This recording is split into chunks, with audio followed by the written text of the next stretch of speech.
Welcome to Akshayakalpa. Thank you, Shashi. Thank you for inviting us. So I've been a big follower of you for a while now. Why don't you just tell us, okay, what's happening in Two Brothers? So actually, I have also been an admirer of your work. I think you started way before us, this kind of farming and the work you're doing. So, to give you a background, I'm a farmer's son and educated in the city. But after doing a job for a couple of years in the city, I always used to kind of remember the farm and the village life. So left and came back to do farming. And once doing farming, realized that the kind of practices that were going were not sustainable.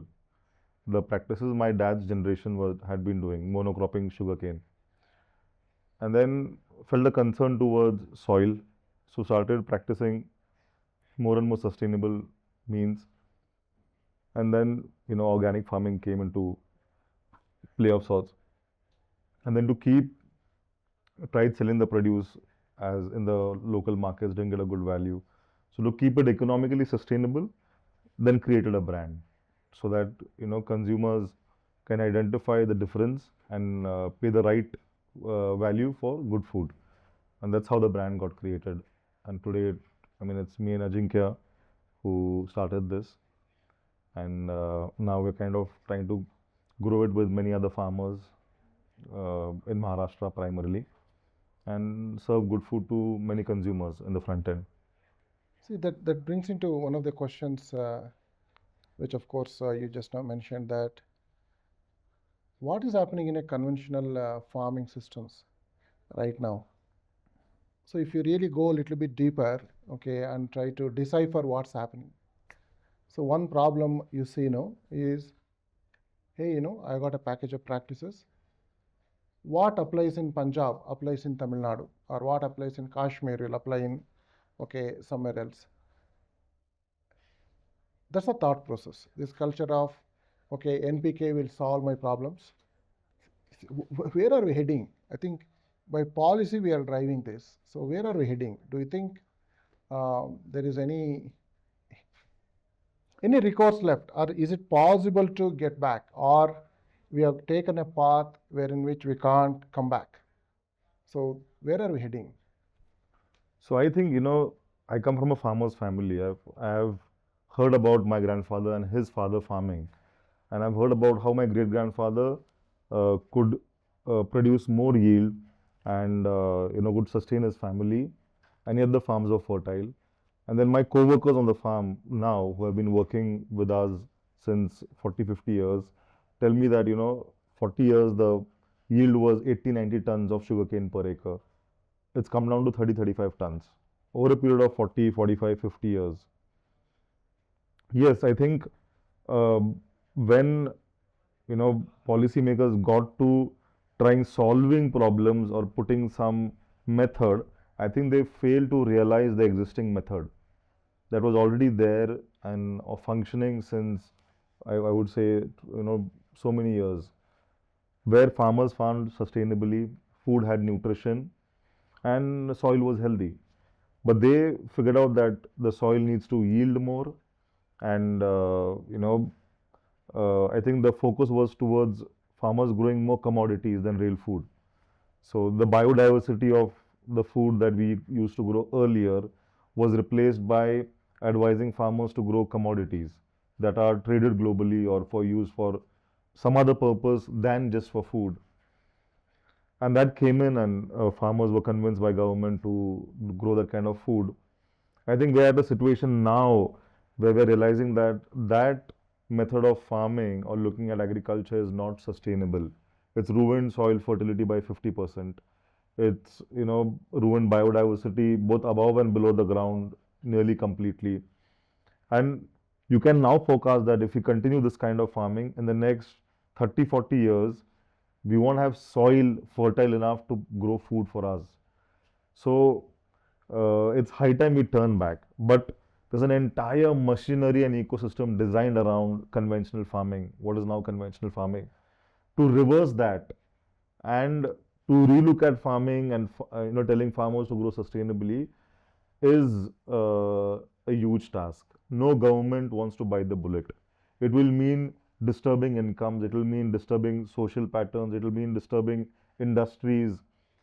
And we being a democracy, anyone who wants to disturb, common men will be thrown out of government. So I think that, till the time like COVID, a situation will come where we are forced to convert to organic. It will not be a revolution to organic. Interesting, isn't it, Satyajit? In the whole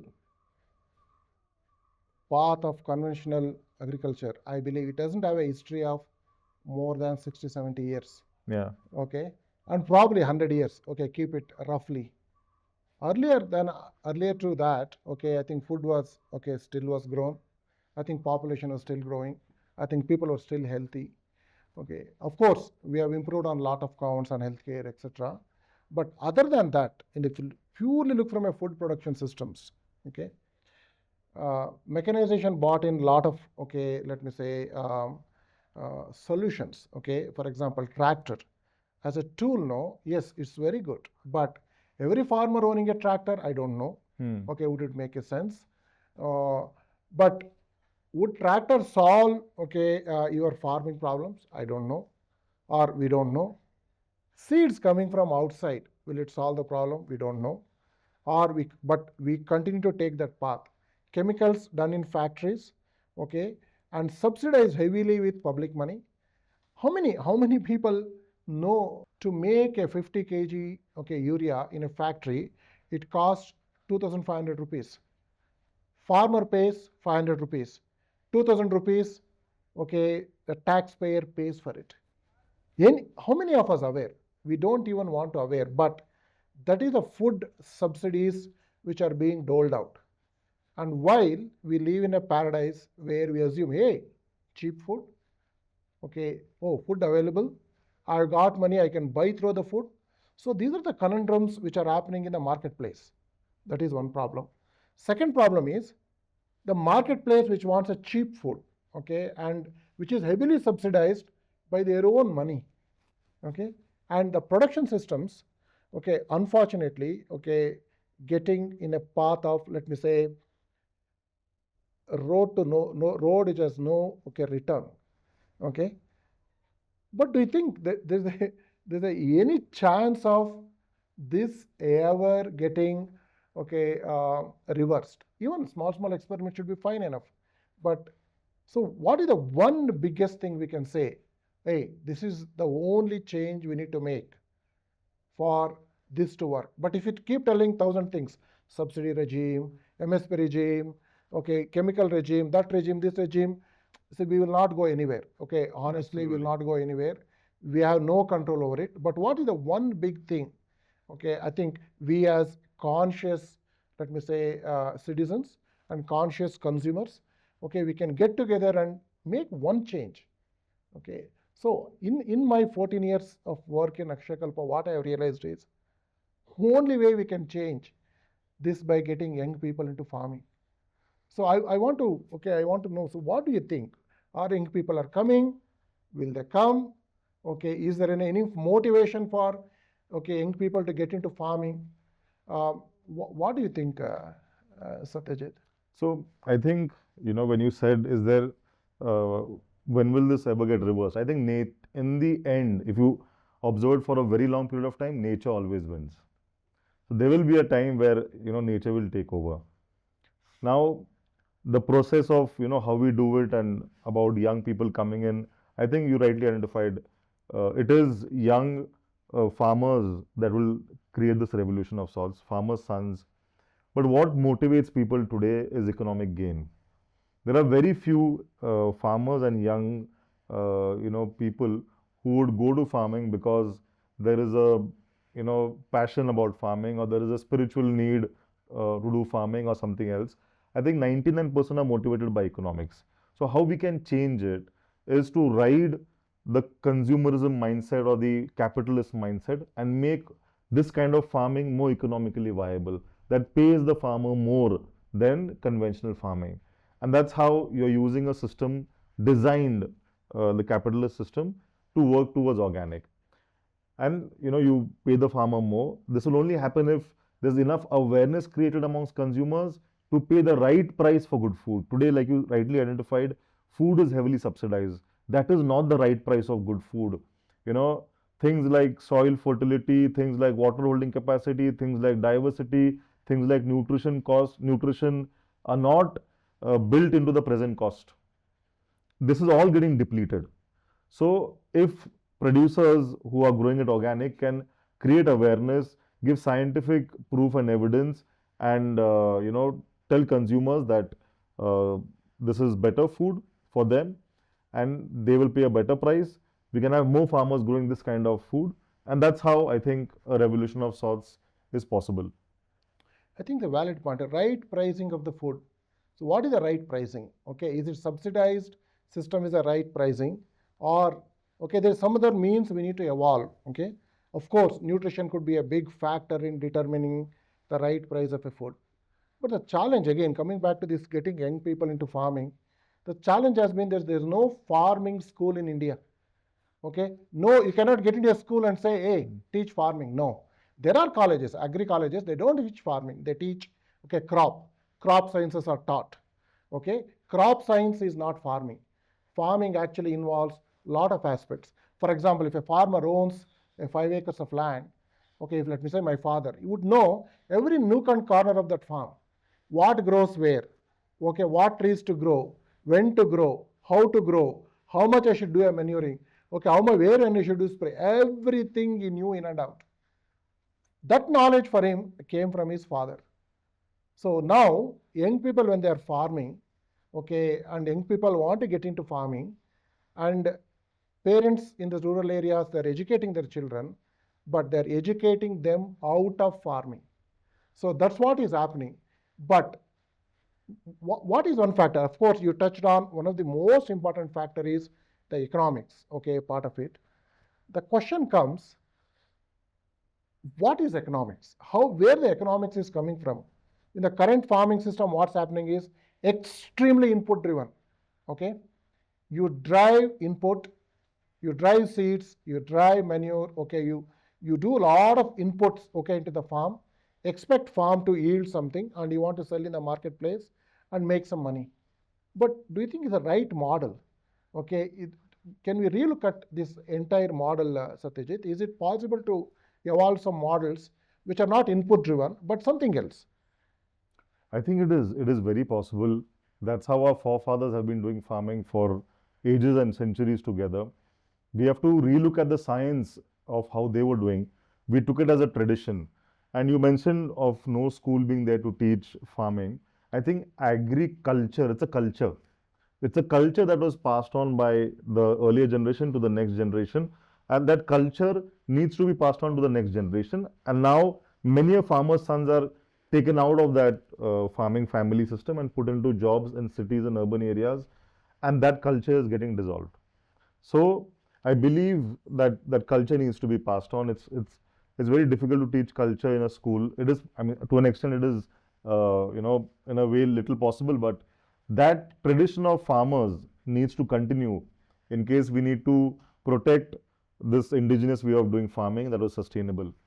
And I believe, and I yet would like to press on the point that financial gain from farming is super important. And if that is present, any farmer's son, I was talking to the driver that drove me down from Bangalore to here, and his village is nearby only. The earlier address we went to Yes. is where his village is. And his mother does farming here. So I generally asked him, when do you come to the farm? He said, once a month. I said, what do you like more, being on the farm or being in the city in Bangalore? He was like, of course, the farm. But it's bread and butter that drives him to the city. So if we can create a way where that bread and butter can be taken out from doing sustainable farming, I think 90% of farmers' sons would stay back and do farming. The part of, okay, that getting that farmer, okay, into farming, and is, of course, economics should drive that. The question is, what is the economics? Okay, what is the right price? See, most of the pricing determined by input. Yeah. So the question is, oh, how much seeds, how much this one, how much that one. So what is the cost of production? Okay, add a margin and sell it. Unfortunately, what happens in these calculations is There are two important plays, okay, in a farm. Okay, of course, inputs and technology, but the most important aspect, okay, is ecology. And Yeah. other aspect is, of course, diversity of a farm. The question is, who will pay for this ecological degradation, what we are doing? Every time you farm, actually, you are killing the ecology right now in a conventional system. And that cost is not factored in. Second thing is the input itself is heavily subsidized. So the cost structures Yeah. what you are looking at is actually, it's not right. Urea you are getting at 500 rupees for 50 kgs, while the cost of production is 2,500. I'm just giving urea as an Yeah. example. It is the same problem with your okay complex fertilizers, your same problem with Potash. NPK, everything. It's the same problem. Okay, without subsidies, farming is not viable. Okay. Now the question is, when you're destroying ecology, why don't we understand? You're destroying ecology. That's the reason input subsidies are required. The moment you start building the ecology, what is the question? What is ecology? It's a microbes, it's a soil, it's a bird, it's an animal. It's the Yeah, biodiversity. it's a people, it's a tree, okay, it's a crop. Everything is part of that ecology.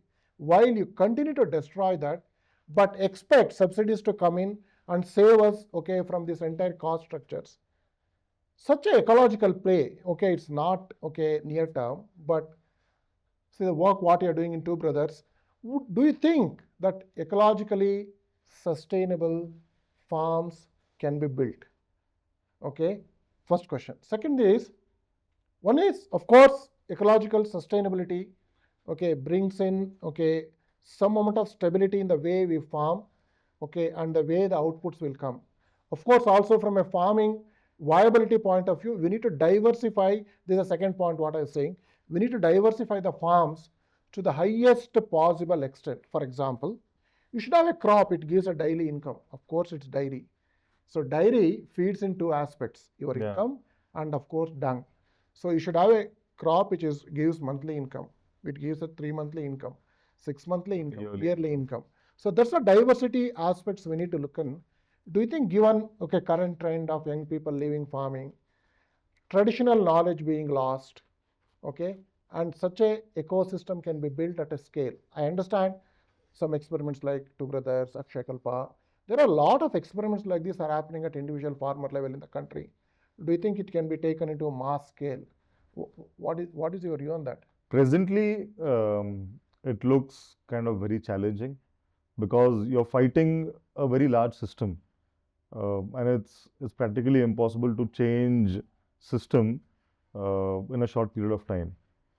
I think what we can and what is a ray of hope is that, and what's required is also entrepreneurs who do it with consciousness for the ecosystem and for the soil and stuff, but without expecting to be paid back for it. Somebody has to be the guardian of it, and you can't expect to be paid back for it. You can, of course, create awareness and demand it, but to kind of factor that consciousness that you are keeping in a product pricing, I would say is wrong. Not everybody will look at these factors the way you look at. I think in a way we have been given that opportunity of having been exposed to something that needs help, and we have taken it up and we're doing that. Uh, but there has to be design to design thinking and economics that are built in to make it financially viable. But the entrepreneur himself cannot factor in his hidden intention, I would say, which is to create a conscious ecosystem, and that's very subjective. You cannot throw that on public in large and expect them to react the same way that you would react to be it soil or biodiversity. And I've realized it that not everybody thinks alike. There are people who are absolutely not bothered. They're staying in highly sanitized environments, don't know where food comes from, and they care less too also. So, that we can never force him or make him look this way, but continue to do what we are doing and to make that space and make more viable experiments so that entrepreneurs like us who are sitting on the fence can see ray of hopes in solutions that we are trying to make. And en masse jump and create small ecosystems, brands and businesses around sustainability across India. The point what you make, Satyajit, is that who is the guardian of this? In my opinion, who holds? See, it's very important. We need to get young people into farming. It's very important. We need to change the farming. Let us assume we can do that. Let us assume we can get young people. We can assume that we can change this farming slowly. But who is the custodian? See, my biggest question, okay, is farmer cannot be a custodian.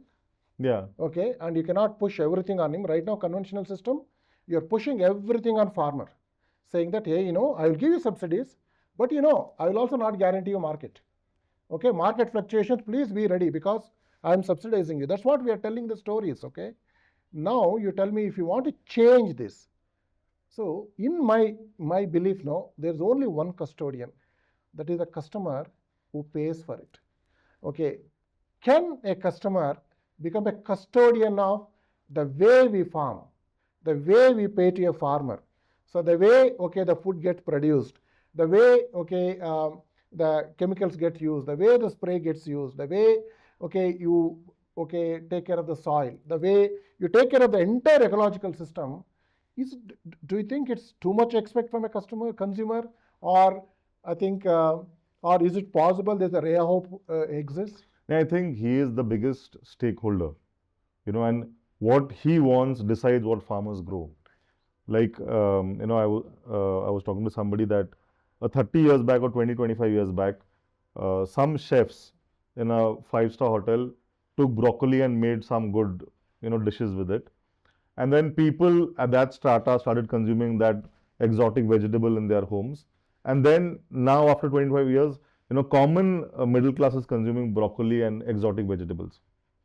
Now, for a farmer, it's difficult to grow something that's exotic from a different climatic zone. It attracts more pests, and it is not nutritionally as rich as a native vegetable would be. But a consumer defined that. Today, there are, I would say, 1 million farmers growing broccoli across India. So if that guy sitting on top, be it all these, I would say nutritionists or chefs or people who start a trend or people at that strata, if they prefer consuming products without any chemicals, products that are grown with traceable information, products that are native, that are nutritionally rich, I think they, have the power to decide what farmers will grow 10 years later.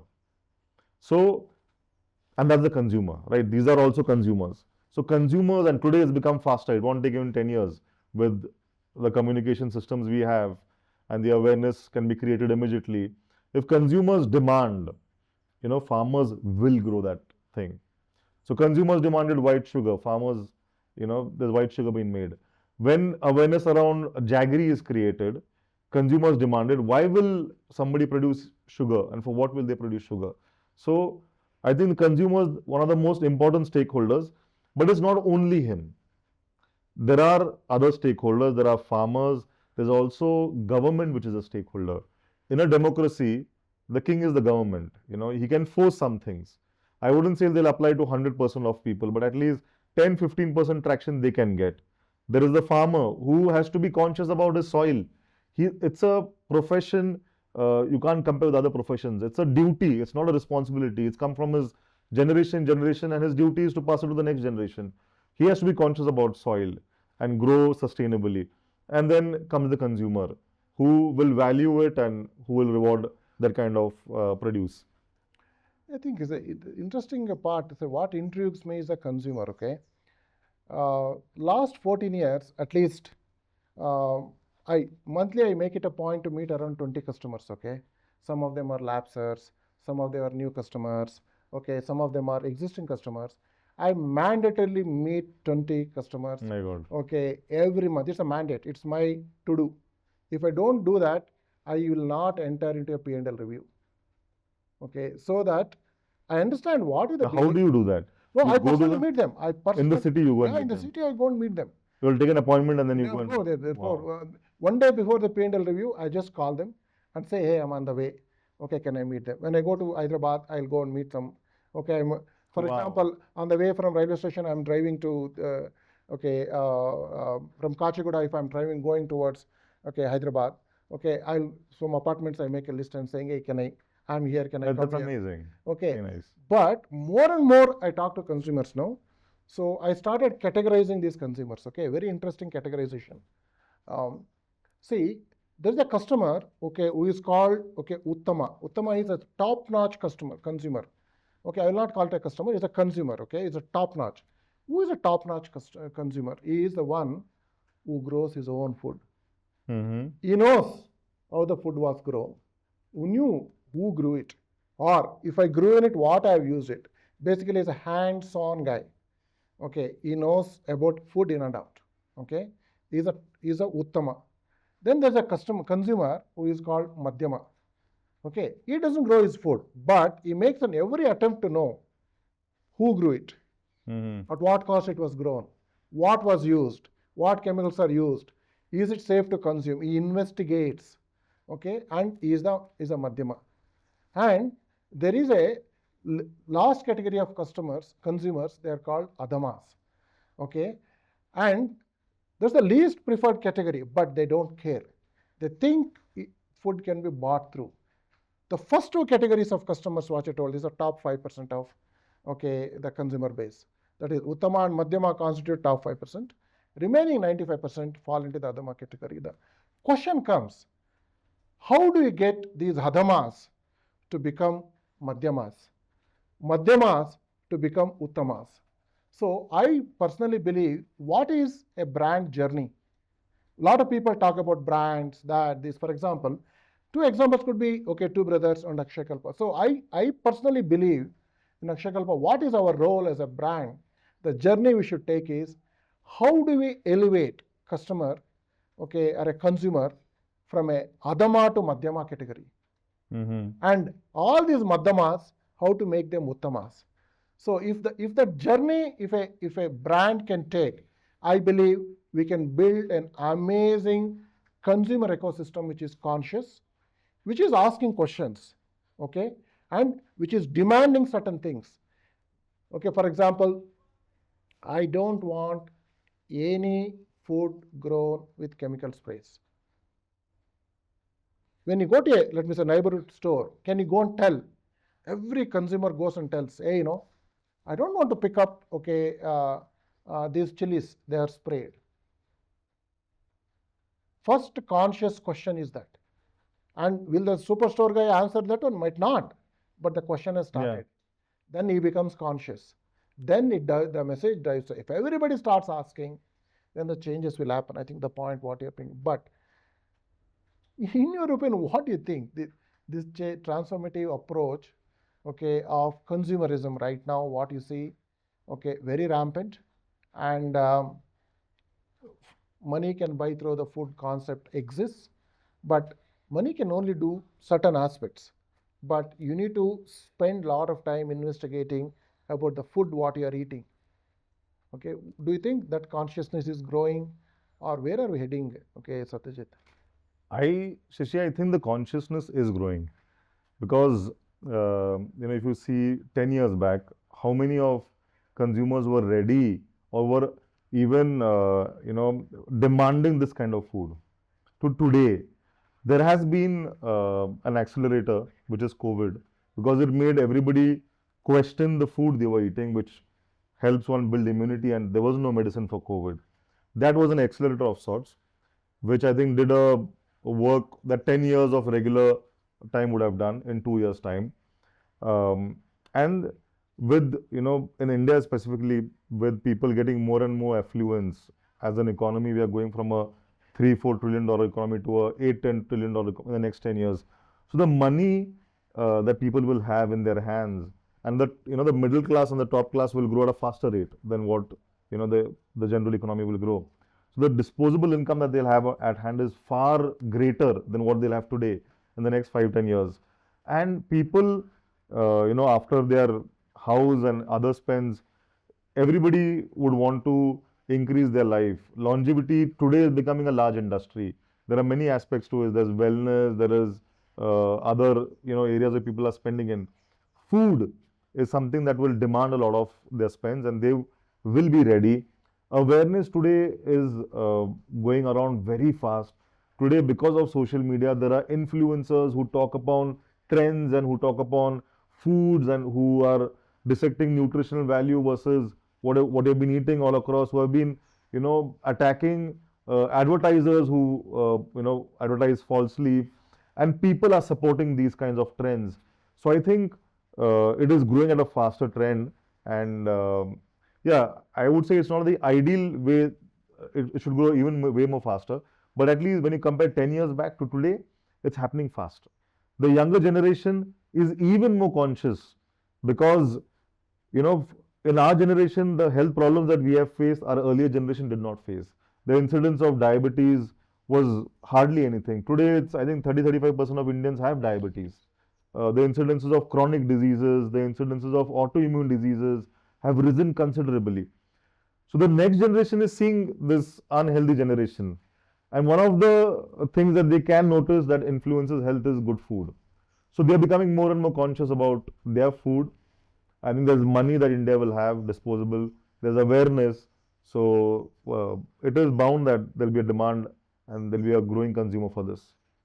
Your adyamas, many of them will become madhyamas. Yeah. Yeah, so I think I hope so. Okay. On the same question, no, for example, you're wearing a Patagonia, okay, t-shirt, okay, or a hoodie,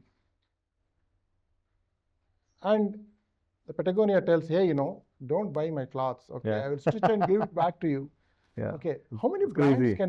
how many brands can say that? And that Don't buy a requires lot of food, okay? absolutely. Okay, and whatever you eat, okay, eat moderately, okay, eat good food, okay, you're good enough. Don't spend a lot of it.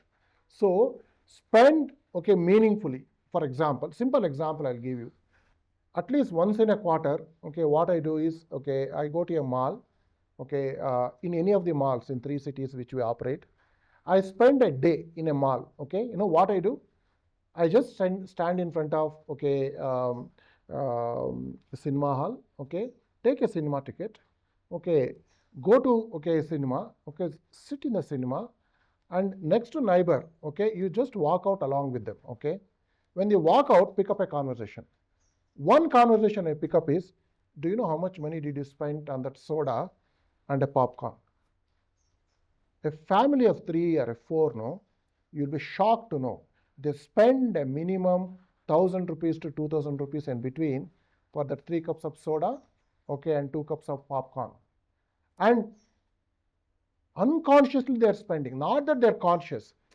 So the environment created is such that, okay, now they're Yeah. forced to spend.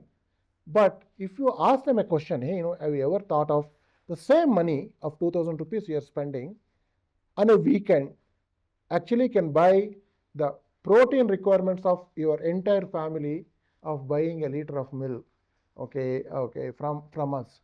A lot of people are actually getting shocked, okay. So I believe there is a hope, okay, as you're saying. Consciousness is there, but awareness is very, very low. There are conscious consumers, as I told, no, Uttamas and Madhyamas, they are conscious. But awareness of where is their money going, okay, what is happening with that, it doesn't exist in my opinion. So brand like Patagonia, so I equate, okay, people like you, okay, people like Akshayakalpa in the similar, okay, bucket where we are trying to change certain behaviors in people, okay, especially the consumer. Patagonia changed it, okay, and I think we are all changing. But one hard question, okay, I just wanted to view your views. I think we should spend some time on this. What is the most typical argument, okay, before I come to that. So there is a consumer, we need to change the farming practices, we need to get young people into farming, okay. What we are saying is we need to get more people into farming, that's technically what we are trying to say, or probably quality people into farming. But by policy, what are we saying? Hey, 60% of my population is in farming, it is contributing to 15% of the GDP. We have got too many people in farming. So structurally, what we are doing by policy, we are trying to move people out Yeah. of farming. How many, see, you are in the farming field, you are in the farming, how many, let me say, skill commission programs run to educate farmers to do better farming versus educate people to, okay, become a call center agent.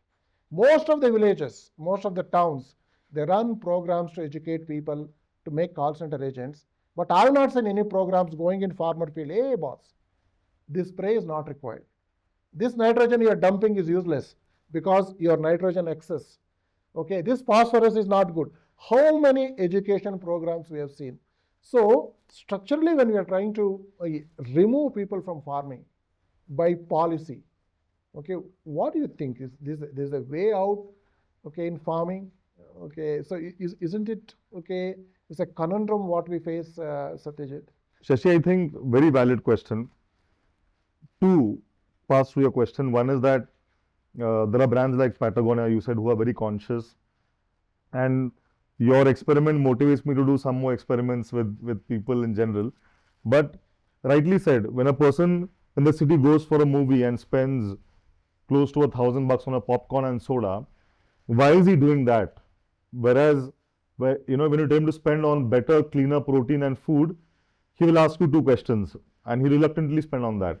I think by design, and it goes far, on a larger concept, by design, every human being is tantalized by the senses. Something that gives him immediate gratification, he will consume and he will spend. Something that gives him delayed gratification, he will be reluctant to spend, or that doesn't appeal to his senses. So I've always felt that good food, and this is something I talk with Ajinkya always, should be even tastier than, junk food. When we only say that our food has nutrition and we turn a blind eye towards taste that appeals to their senses, I think we are falling short. By design, that person is that way. If we understand the consumer well and we design our food in a way where it tastes even better than junk food, he will very well pay for it. And, will get his nutrition, which will appeal to his logic and reason, and the taste will appeal to his emotion. So I think, like Patagonia, they have stores in the best alleys in the shopping areas. They do up their stores in a inviting, aesthetic way where people love to walk in.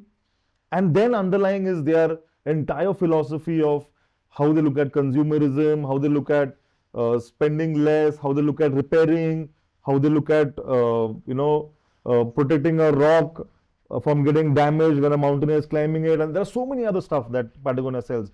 But to appeal to the senses for brands that are conscious is also very important. I think we should do that. We should look the best, we should taste the best, we should do all that, and we can do all this heavyweight lifting at the back end, which is even more difficult, even more long term. I think this is far easier to do, but sometimes we feel that the time justified is not worth it, but I feel that we should be doing that. Secondly, the second part to your question was, it was about the people moving out of farming. Yeah. Why by policy? Exactly. Yeah. So the system is trained today to skill people in industries where there are jobs. It's as simple as it. A 40-50 year back, did government train anybody in CDAC or in IT courses? No. There was entrepreneurs like Narayana Murthy and Azim Premji and TCS, which found those jobs in the US, got it to India, silently created this revolution, and then government said, oh, this is some good stuff happening, they need more manpower, I'll train these guys to get employed in this industry. I think similarly, entrepreneurs like Shashi, need to create that revolution, and I believe that revolution is very possible in India because the world needs organic food. Can they produce it? They can't, because I feel their average land holding sizes is 3,000-4,000 acres. It's very difficult to grow food organically in such a land parcel and with monocropping, which is the country which has amazing number of hands on farm and low farm holding. It's India, which has 12 months sun, enough water, average land holding is 2-3 acres. There are more hands on farm, which government sees it as a problem. I see it as an opportunity. If we can grow organic food for Europe and US, like we became the IT exporters for these developed countries, we can become the organic food exporters for these countries. And when we create an industry, government will set up institutions to train young farmers to do farming because they're seeing forex coming, they're seeing employment happening, they're seeing brand India growing. See, there's a very, very positive outlook, Satyajit, but it is my 14, 15 years of work in the field actually, it's contrary to that belief, okay, honestly, okay. Can we create that ecosystem? I don't believe so in farming. We have lost the battle, okay, and to be honest, okay, again, maybe it's a little bit harsh. Some of the work which is happening, okay, in Two Brothers or in Akshayakalpa or some other people who are doing in space, it's a ego trips. We know we have lost battles, but we don't want to give up. No, I keep trying, keep trying, keep trying, get hit, okay, on the back every time. One of the important criteria for these brands like Two Brothers or Akshayakalpa to survive is access to capital.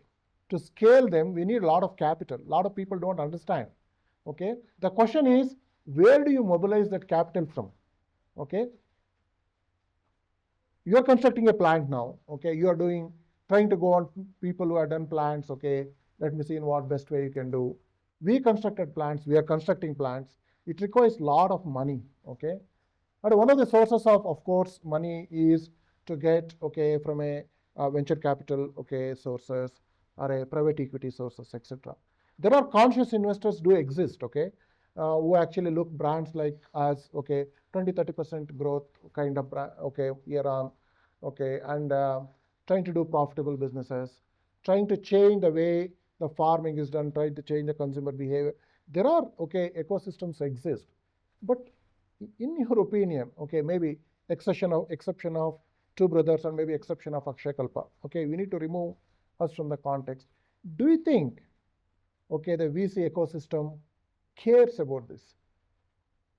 I think we need to answer this one honestly. I will tell my views, okay, but okay, uh, before you answer, first 9 years of my journey, I went 6 times close to bankruptcy. Wow. Okay, so that's crazy. Yeah. Not that we were not aware we don't have a cash, but the problem is nobody was willing to understand the work what we are doing. We focused on farming. Nobody will invest if you farm. We need to be very realistic on that. Okay, that's my view. Unless you build marketplaces, okay, or sales or a profitable businesses, the investments won't come in. Okay, even it is impact or otherwise commercial. So businesses like us, that's what I've just leave out both of us. Okay, we've been thankfully we have raised money from a lot of conscious investors, and even though, for example, we have raised, okay, money from commercial investors, okay, and we have set the expectations right, and they are also happy.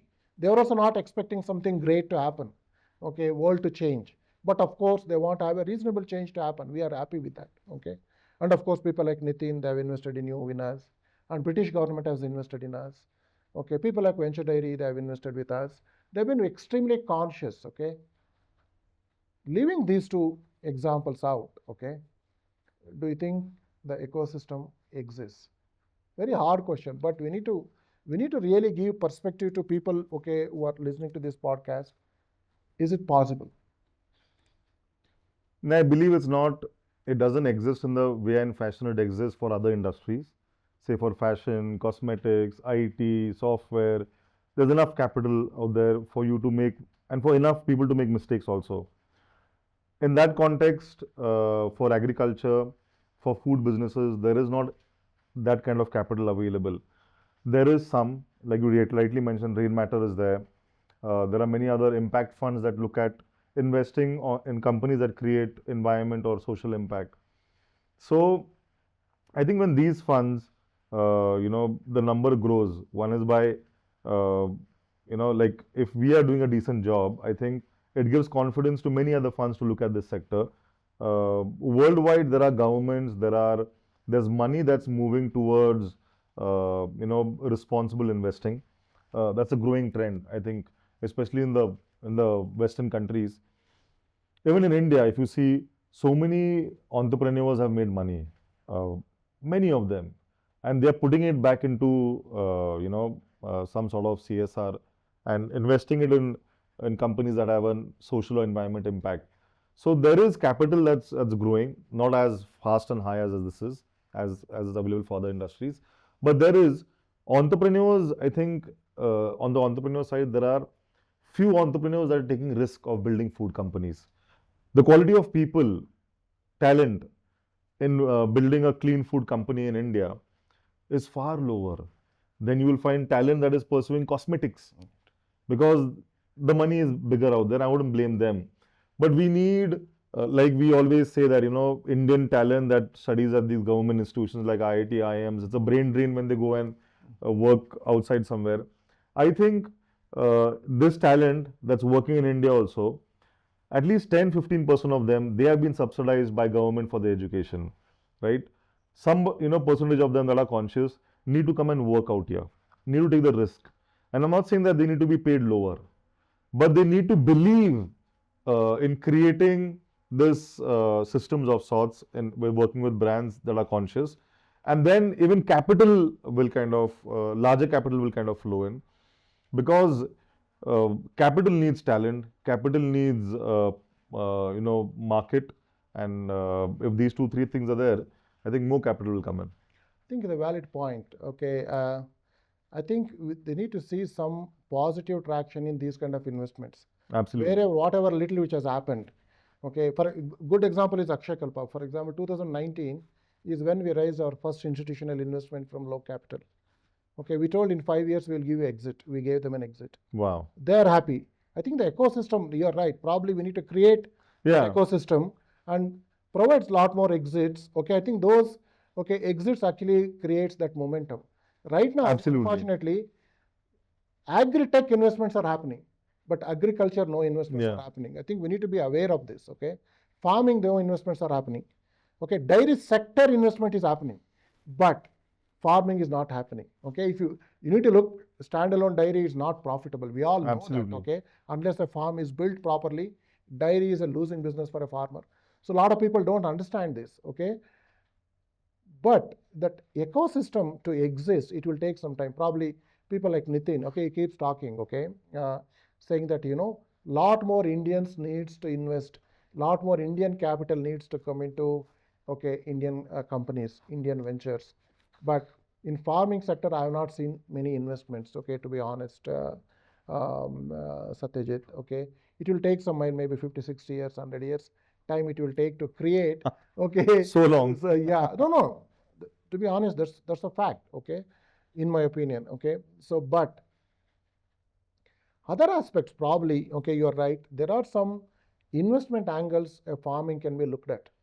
Okay, one of the investment angle is climate angle. For example, we are sitting here and we are shooting, okay, and there's a simple structure.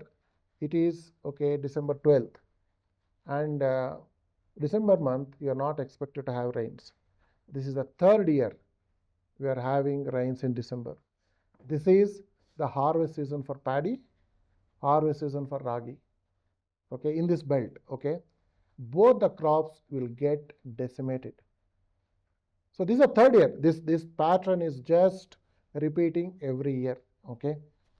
Now, yeah, probably there are investments will happen from a climate angle, but one question, okay, I think for both of us is, can we really climate-proof farming?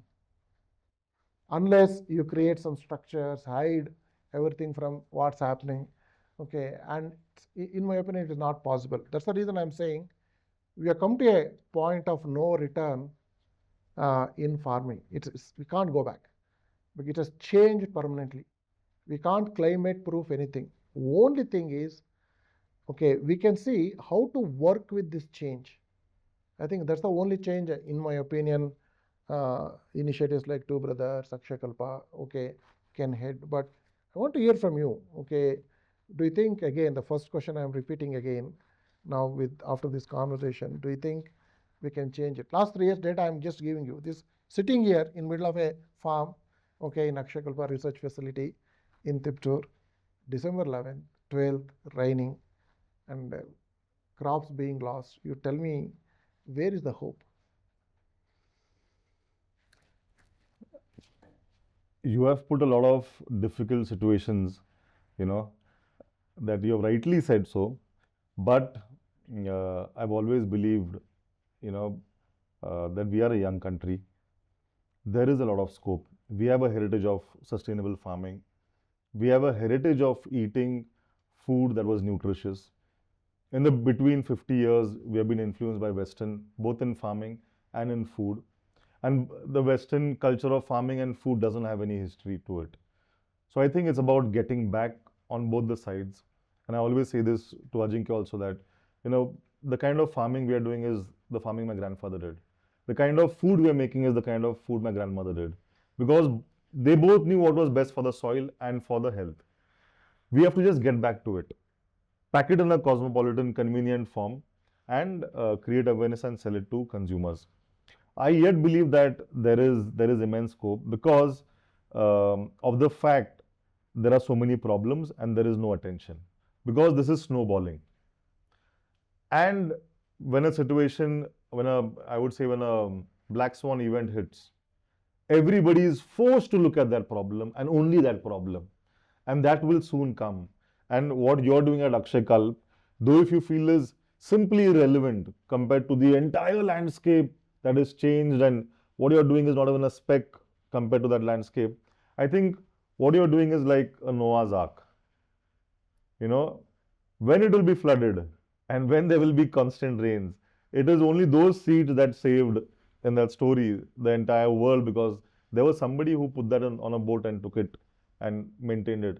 I think concepts like yours, they might not have an immediate tipping point, but they are inspiring some or the other. They are putting a seed of hope in some or the other young entrepreneur, in a consumer's mind that I can trust a brand for clean food.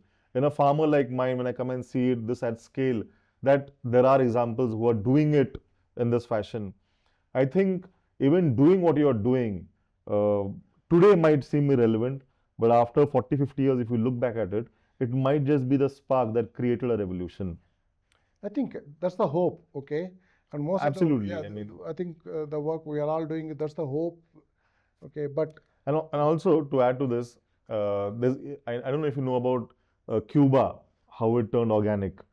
After the Cold World War, yes, after the Cold War, Russia and US dynamics and US stopped the Russian oil coming in, and Cuba did not have any energy. They did not have any urea. They did not have any oil. They had to turn organic. They did terrace gardening and they did manuring and they did composting and they increased carbon in soil and they became self-sufficient. And they created that local economy and food system where everything was sustainably grown. So I believe that if they can do it at scale, we can do it. Today we have many options that are cheaper and that are easier to use, and there's nothing that's kind of forcing us to switch to this practice. But if you ask me, it's possible. It is very well possible. I think it's a maybe a right perspective, okay? But so I'm probably a pessimist, okay? Okay, No, no. so I think you're a great optimist. Otherwise, you wouldn't have been able to create this island of hope. okay, and um, the challenge, Satyajit, is one of the biggest challenges I found is some of the innovations which are happening, okay, some of the changes which are happening, or some of the learnings which are happening, there's no free sharing of that is happening in the ecosystem. Yeah. Okay, at least in this ecosystem of, let me say, sustainable farming. Lot of work is happening in pockets. I'm not discounting that fact at all. Okay, people are conscious driving that. But how do you build a market to that? Without market, that initiative will die. Absolutely. Okay, and there are a lot of learnings which exist, but okay, we are not aware. Okay, second thing is there are a lot of problems. In morning we were discussing pomegranate problem. Yeah. Last 8 years we have been banging our head. Okay, how to grow pomegranates organically. Okay, and solution doesn't exist, but there solutions do exist which are not perfect. The fruit will look very difficult. How do you tell consumer, boss, the fruit will look like this only? Or it will be, when you open it, probably it's half ripened. Please bear with us. Not everything can be read. Okay, I'm just trying to say there are a lot of learning is happened. How to tell this? Okay, that sharing of information is not happening. So the way I look at this ecosystem to evolve is whoever is doing in this space. Okay, so other day I was pleasantly surprised. Um, Organic India CEO was here. Okay, Balram was here, and he visited farms. Okay, I no no, they created amazing movement. Okay, and Yeah. he visited farms, and that was the first experiment where we were growing organic potatoes. Okay, it was a disaster crop. Okay, okay. Now I don't want to talk about it. Okay, but he came there and he saw, and he was asking right questions. Okay, and I think that's the consciousness I believe, okay, is required, and sharing of that information, data, successes, failures. I believe this sector can accelerate. Okay, I hope so that consumers will come forward and support these initiatives, or else if there's no support, we cannot sustain this one for very long time. So there will be a lot of challenges around that. You know, Shashi, um, I think we don't need to worry about support. Believe me, you are doing the work that is good for Mother Nature. The universe has a design. You know, help flows in when you're working towards a larger cause, which you are. And I think you will be the medium through which that help flows and work gets done. But I do believe that small players and large players in this system, we are in the business of consciously growing food and selling clean food. Our attitude also should be very conscious when it comes to sharing learnings and especially failures with each other, because I believe that what you are selling is not a brand, not a product. You are selling a future that is greener, that is more rich in biodiversity, and that's uh, a future where more people are practicing farming. Similarly, you know, what we are trying to sell is something, not a product or a brand or a business. It's something that we are very proud of being farmers' sons. I've always, from schooling till college, I always wonder why my parents told me don't come back to farming. And it's no other profession people tell you don't do it. You know, every profession people want their sons and daughters to do what they're doing. But why not? You know, you're in the nature, you're growing, you're doing a noble act of growing food, you're working out physically, you're eating clean, you're with roots, because farming is not only a profession, it's tradition, it's culture, you're connected with that. It gives you emotional support, spiritual development, so much of stuff is there. So our idea is that every farmer's son should be doing farming proudly. Your idea is to create a larger impact. I feel the names might be different, the cause is same. So we should be fluid, and like you said, we should be sharing experiences for sure. I think only way we can accelerate, that's I think first point what we raised was, is it possible to change? Okay, and I think the change needs some momentum. Right now we are stuck. So the momentum can come with these collaborations, and Absolutely. sharing of, okay, what is working, what is not working. Okay, and markets are huge. Okay, markets can be created, but the sharing is critical to start the ball rolling. Okay, it has to gain the momentum which is required, especially to make, okay, organic farming really sustainable. Okay, markets needs to respond. I think with that note, Satyajit, thank you very much My pleasure. for coming in here. Um, so the place where you are sitting now, okay, in probably that in the middle of that drizzle, okay, uh, I believe it's a hope, okay, not a, okay, path to destruction. A rain in December is okay, generally not seen positive, but I still believe. I think we are sitting in here in the middle of a drizzle and shooting this. I think thank you very much. I Thank you, appreciate Shashi. coming down, and thank you for your entire team coming in out here and Nay, for us, spending time thank you with for us. opening these doors and allowing us to learn from your experiments. Anything, any day you walk in, and anywhere where you want to go, I think you need not I even am ask going to us. You come back can and just, stay and yes, yeah, learn I more think, from you. yeah. So we're happy to share, Satyajit. Thank you. Okay, thank you.